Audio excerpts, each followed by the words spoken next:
Hello and welcome to Senior Moments. This is our first show in a series that we'll be doing for seniors. We'll be offering ways for them to be both mentally and physically healthy. So our goal is to find a way to interest people in optimum health. And so for the very premier show, we have some very well-known guests from Haverhill. We're going to have George Medalinskas. No, George, you got to say that for me. Medalinskas. And it's easy, isn't it? It's just the way it's spelled, yes. Right. Medalinskas. And so anyhow, that's George Medalinskas and Nancy Clark. And they're from COOL. And if you haven't heard of COOL, you're going to find out about it now.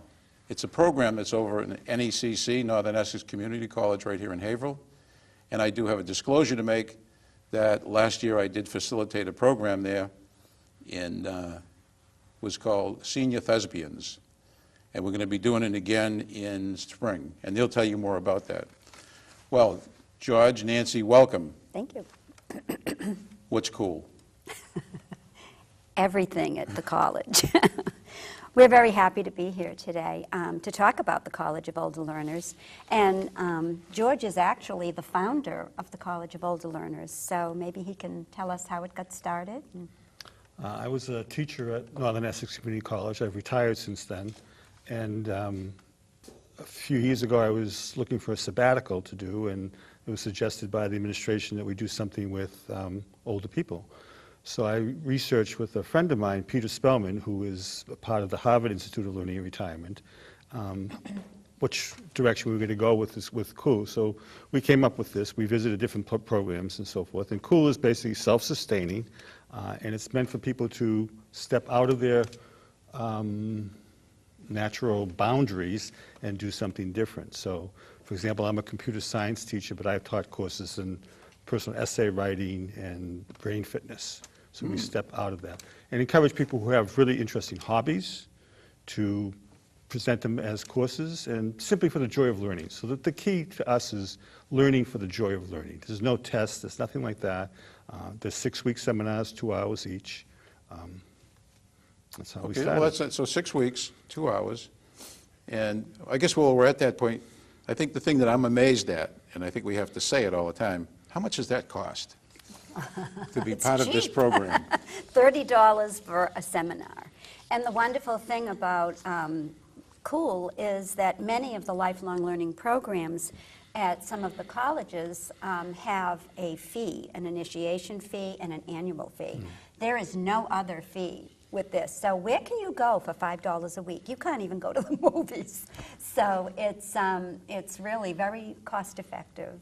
And so to get hooked up, like to register and everything, is that a simple process? I mean, that's usually the biggest thing is getting through the computer process. Is it easy to register? Oh yeah, there are many ways you can register online. And that is actually, that's new since last fall, that we had online registration. That's handled by the college. You can go to the one-stop, do you say that, Baracus One-Stop Center, where they take reservations, and you can also do it by phone with Christine DeRosa, and I believe Okay, so right at everything goes right through the regular, if you were signing up for a course, right. It goes through there now, so you don't have to worry about chasing Georgetown to see if you can sign up.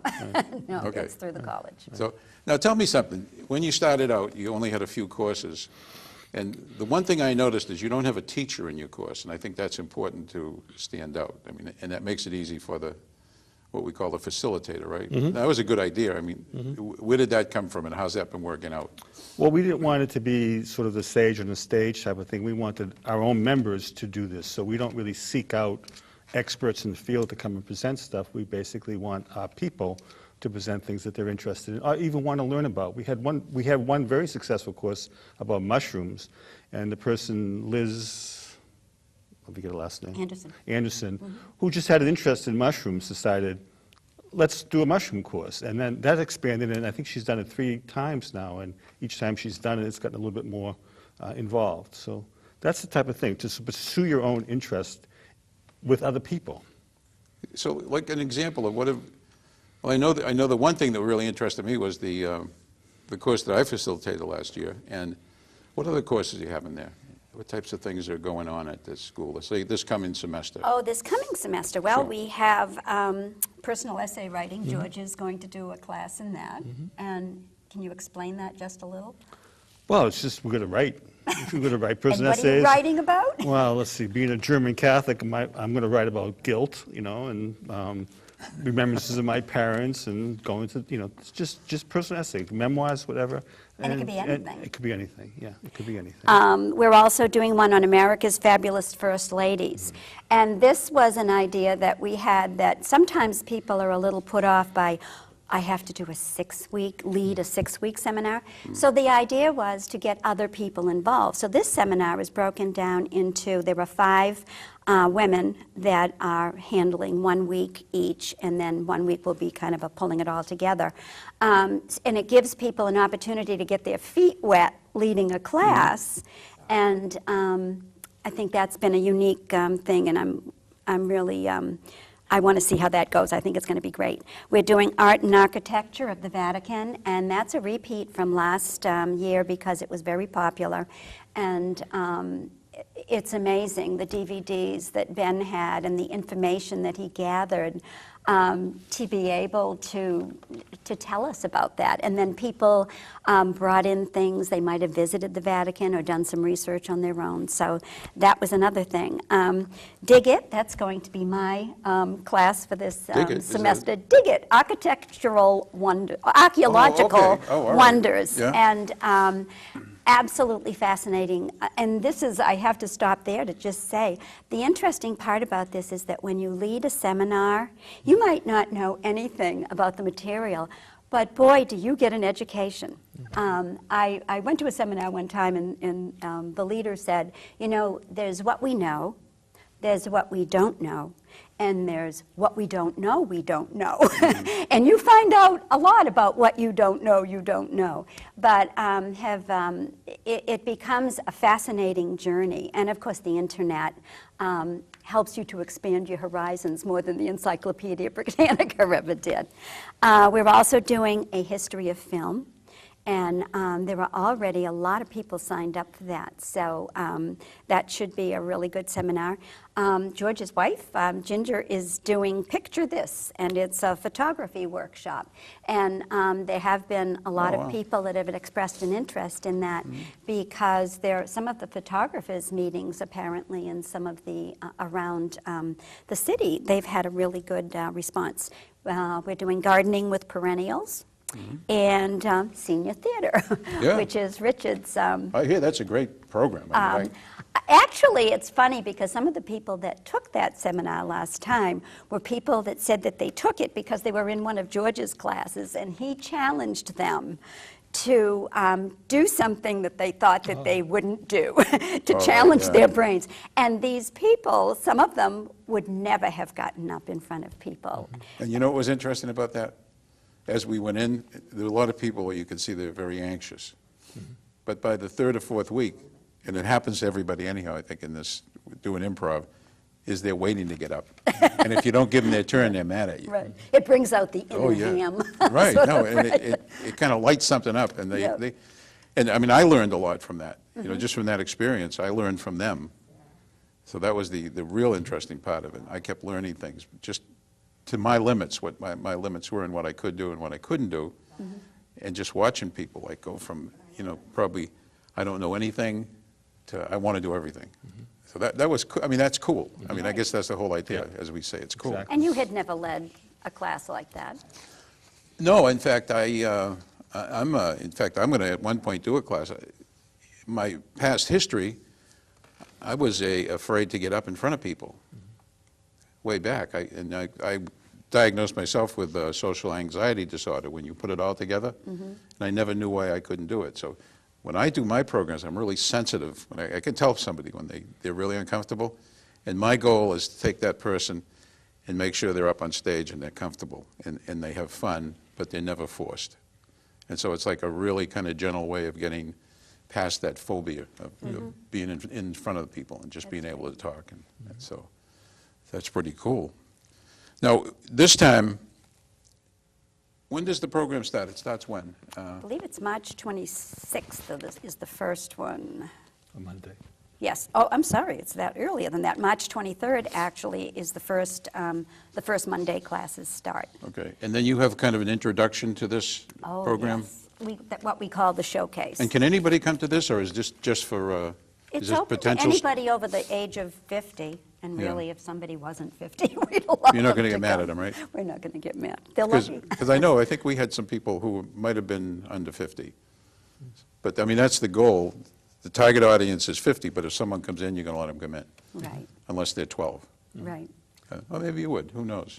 And most of our people are really over 65, I would say, the majority. The majority of them, except that I think that what's happening now is and really you want to draw in people as young as they can be, but a lot of people are either retiring early or getting displaced from their jobs. So now they weren't planning on an early retirement, but it's here I am now. What do I do? Yeah. You know. So and it's great to have that mix. We have people in our 80s that attend these classes. Yeah. No, And they love it, and they're vibrant and young. Late 80s, yeah. Yeah. Yeah. And the college now allows us to, if you're a COOL member, you can actually take a full credit course. Oh, yeah, that's At right. the Talk college. about that. That's really cool. The college allows us to take full credit courses for the 15 weeks each semester, as long as you are a member of the COOL, which means you've taken a course, and the class is not filled, and the teacher is willing to do that. So, and all the teachers that we've had who people have expressed an interest in doing have all accepted. So it's like they like the idea of having that diversity within the classroom of older people with the younger people. So, and it's been a fairly successful program so far. Right. Not a lot of people have done it because the 15-week commitment That is is a a big pretty big commitment. I'm taking a course this semester in digital photography, and it's a lot of commitment, but it's worth it, you know. Yeah. But you could do it for free. And you know what I've noticed, and I know you've seen a lot more than I did, but during the program that I was doing, that I was involved in last semester, I saw a whole bunch of relationships coming together, like people who didn't know each other, and they'd be sitting and planning, well, let's get together for coffee, which I thought was really the whole integral part of that relationship. That was when I knew COOL was going to work, because nobody knew whether this would work in the Merrimack Valley and so forth. And I remember being in the class that you were in, I think, too, called Aging Gracefully with Yes, Emily. yes. And I remember after the third or fourth week, I was walking out of class, and I had seen about 5 or 6 members that were just sort of in different groups, talking to each other in a way that they were friends. And that social aspect of it is really important to us as COOL, because people come out, and a lot of times, your children have moved away, and you don't have that interaction with people. So there's a very social aspect to it, yes. And When I I thought go- it was great when people were saying things like, from the acting part of it, they'd say, well, let's get together during the week, and we'll meet for Great. coffee and go over our lines. Oh, And isn't that good? And I Yep. said, now, that's really, that's just a whole other advantage to the system. I mean, here you are, you're not only learning something, but you're also learning new people. I think that was cool. Right. What were you going to say? That I'm is the sorry. big, when I certainly first started with COOL, I wasn't even thinking of the social aspect of it. And I have met people that have become new friends. We go to museums, we go to the ballet, we go out to lunch, and that has been so much fun because you expand your horizons, and that's really what this is all about. And we're looking for ways to increase that social network. George is always sending things that are going on at the college. Yeah, I get them for all the time. Yes, and they go onto the COOL website, and it's like, hey, there's a group going to the Blue Man group. Do you think you want to go? And I think even there was, who is the person that does the travel? And they're having Oh, to... Marcy. Marcy Yeager? Marcy Yeager, Yes, and there are 2 trips going out in May and June, I believe. Ecuador and Ecuador Italy? and England. London. London. And they invited, cool people that were interested, because there was also, before these trips occurred, there was going to be a credit class so that they weren't just, going in raw. And then, they were able to take advantage of the group rates, et cetera. So it's that expansion of that, and we're looking for new things to do all the time. Right, yeah. We're even investigating a wine tasting right now, so that should be fun. I got an email this morning from the philosophy teacher who, one of her students is doing a presentation on what is consciousness. I think it's... Oh, yeah, I wanted to find out about that. Yeah, Tell me about and that. I don't know. Well, she has I think it's a student who has who do this as special projects, and they have like lunchtime presentations of it. And before I used to have to ask her if we could come, and today she sent me an email and said, please invite your COOL members, because when we go to these things, we're not quiet, and they like Right. people to be able to talk. So Sure. my goal has always been to be part of the fabric of the college, that we're going to be in all aspects of it. And that has been working out pretty well. Well, I think, and I know that a couple of times, I think with the COOL group, we've gone to the theater when they do the, what was it, the yes, before Jim opening night? Murphy's program at the Yeah. college. We're the audience. Basically, Right. COOL is the audience for the dress rehearsals, for the Right. plays. And I was amazed how much the kids Yeah. really look forward to the. Oh, they love to it, the because critiques we and do a to critique. the evaluations, yeah. Right. Yeah. And they were good. They were, Yeah. it wasn't just junk evaluations. It was Right. really some good questions and some good concepts and things that Right. people saw. So actually, it's working out pretty good for COOL, and I get a sense that it's going to grow bigger, though. We Are you certainly prepared for hope so. We can take on whoever comes. Nancy is more energetic about growing than I am. I'm happy where we are, but, I'm happy to grow too. Well, it's always nice because I think when you introduce new people, you introduce new ideas. And that is the fun thing about this, is that when you're in a class, all of us have this experience, this knowledge from where did we come from and all of our interests, and we bring that to the class. It's something that's interesting is you can be walking down the corridor, and if there's a COOL class going on, there's a lot of laughter coming from that room. This is not stodgy college at all, and it's because someone's sharing a story or relating to, what their life was like or what they learned, and it's a wonderful experience. You want to expand your horizons. Yeah, no, it sounds really good. I mean, I can almost think that if somebody was listening and they had an idea, I mean, it's just too easy. I think we're going to get an email for you folks at the end of the show, and it'll show. I mean, someone could just email you and throw the idea out, right? We're always hoping that somebody would like to take that idea and then maybe lead the class. And be a That's the facilitator, good yeah. thing, and be a facilitator, Right. because, and that is fun, and it sounds scary, but it's not. Once you do it, there is such a feeling of empowerment. Wow, I actually was able to do that. I was able to bring this group of people together, because some of our classes, they can have anywhere from 6 to 16 people in them. And we're not a scary lot. No, we're really not. But the key is if the leader has passion for the subject that Yes. they want to explore, Right. that's a key to us. I keep trying to get Nancy to be convinced that I can do a 6-week class on moss, but she says, no. I told you could try it. She says it's too small of a subject, but On moths? moss, George MRSS, grows moss in Oh, his moss. backyard. I propagate moss. How many types of moss are there? There's 1,200 different mosses. See, so it's not just the moss you see. No, see, that's interesting. That's almost like a thing that it's hard to fail at, right? Growing moss? No, you can fail at growing moss. Oh, you can? Yeah, well, you have to have the right You conditions. have to have a shady place that's Well, damp? one of the things that amazed me about moss was I first found out about it was that the recommendation was clear a patch of land and wait. Oh, then it'll come. It'll grow. Which I thought the guy was kidding, but no, that was really one way to do it. It's That's this one of lazy man gardening. Yes, Yeah, yes, moss. yes. But there's active gardening. My neighbor next door hates the moss in his yard, and he has me transfer the moss from his yard to my yard. So, Okay. and he doesn't know, well, he does know this because I told him, but the moss is just going to keep coming back in his yard because the conditions are correct. And I think the conditions are correct for COOL to succeed in today's age as people get older and retire and want something to do with their lives that are more active, involve their brains in different pursuits, because this is what brain fitness in old age is really all about. This keeps your mind active. Has anybody done a bonsai? No, No, actually, we've had no. nobody That would I'd love to. I mean, step forward.